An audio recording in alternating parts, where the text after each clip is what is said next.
আজকে বানাবো কাঁঠাল দিয়ে কাটলেট। ভুলেই গিয়েছিলাম। তোমরা বানিয়েছো কোনো দিন? যদি বানাও না দেখতে থাকো। ভিডিওটা খুব বেশি বড় করব না, যার জন্য আমি সাজিয়ে নিয়েছি। এখানে 2টা বয়েল করা আলু, ধনেপাতা কেটে নিয়েছি, পেঁয়াজের উপরে একটু ধনেপাতা থেকে গেল।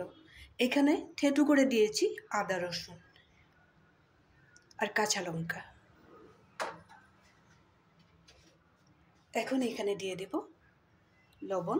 লবণটা খুব হিসাব মতোই দেব, কেন কি আমি কাঁঠালটা বয়েল করার সময় একটু লবণ দিয়েছি। কাঁঠালটা খুব ভালো মতো বয়েল করতে হবে, কাঁঠালটাও ভালো হতে হবে, তাহলে না বয়েল হবে, এটা মাখা হবে।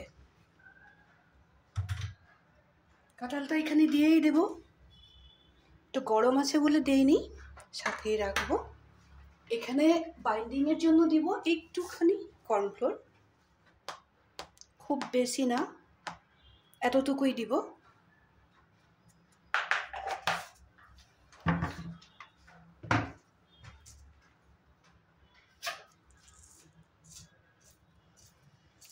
একটু চিলি ফ্লেক্স, মশলা খুব বেশি দিব না, সামান্য পরিমাণে।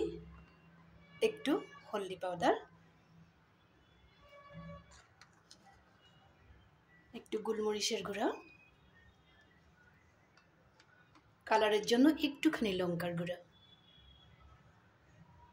আরও দিব এখানে একেবারে কম পরিমাণে একটু জিরার গুঁড়া। আর এখানে কিছু দিব না। এখন আমি সবগুলো জিনিস সুন্দরভাবে মেখে নেব, মেখে কাটলেটগুলো রেডি করে নেব।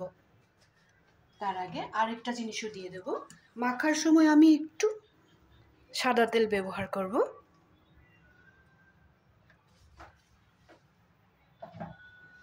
আর কিছু দেব না। কি কি দিয়েছি আবারও দেখিয়ে দিলাম। ধনেপাতা ছোট ছোট করে কুচি করে রেখেছিলাম, পেঁয়াজের সাথে আর একটু ধনেপাতা, আলু বয়েল করে রেখেছিলাম, আর এখানে দিয়েছি, এটা পেস্ট করে দেইনি,